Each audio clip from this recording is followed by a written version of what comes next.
আসসালামু আলাইকুম ওয়া রাহমাতুল্লাহি ওয়া বারাকাতুহু ইন্নাল হামদুলিল্লাহি ওয়াস সালাতু ওয়াস সালামু আলা রাসূলিল্লাহ আম্মা বা'দ। সুপ্রিয় দর্শক, কোরআন কারীম বানান করে রিডিং করার আকর্ষণীয় পদ্ধতির আজকে 158তম পর্বে এসে পৌঁছে গেছি। সূরাতুল বাকারা 179 নম্বর আয়াত আজকে আমরা মশক করব।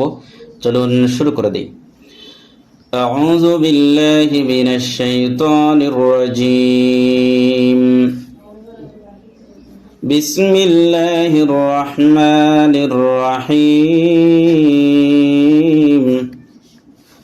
ওয়ালাকুম ফিল কিসাসি হায়াতুন ইয়া উলিল আলবাবি লাআল্লাকুম তাত্তাকুন।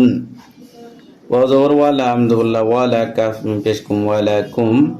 ফা লামকে ধরবে, ফা লামজের ফিল, কফজের কি, ফিল কি, সদ আলি জবর স, সজের সি। এখানে জবর এবং পাশে খালি আলিফ মদের হরফ দেখতে পাচ্ছেন, একালিফ টান দিতে হবে। কিসসি।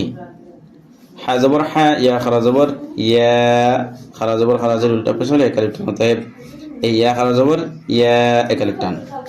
তাই দুই পেশ তুমি, তানবিনের পরে ইয়া আসছে ইদগামে বাল গুন্না। ইদগামে কি গুন্না? বাল গুন্না। এখানে একালিফ গুন্না করতে হবে।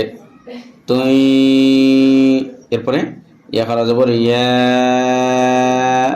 এই খারা জবরের উপরে একটা ঢেউ ঢেউ চিহ্ন আপনারা দেখতে পাচ্ছেন। ইজরা থাকলে তখন তিনালি লম্বা করা ওয়াজিব, লম্বা করতে হয়। ইয়া হামজা পেশ উ, লাম লামজের লিল, উলিল। এখানে এই যে ওয়াও রয়েছে মানে হামজার পরে, এটাও খালি। এরপরে ইয়া রয়েছে, এটাও খালি। এরপরে আলিফ রয়েছে, এটাও খালি। অতএব এখানে হামজা পেশ উ, লাম লামজের লিল, উলিল। ডাইরেক্ট এই লামকে ধরবে, এই লামে। ওকে। হামজা লাম জবর আল, বা আলি জবর বা, আল বা, ফাজের বি, আল বা বি। জবরের বাম পাশে খালি আলিফ, ওদের হরফ আলিফ টান দিতে হবে। ইয়া উলিল আলবাবি।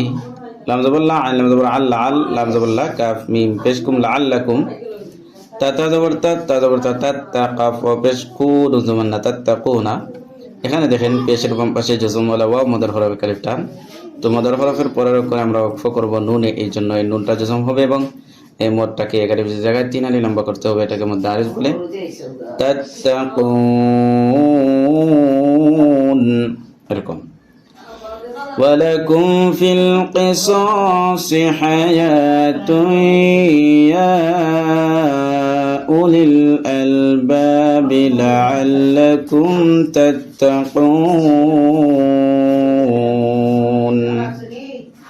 তো প্রিয় দর্শক, আজকের ভিডিওটি এখানেই শেষ করছি। আসসালামু আলাইকুম ওয়া রাহমাতুল্লাহি ওয়া বারাকাতুহু।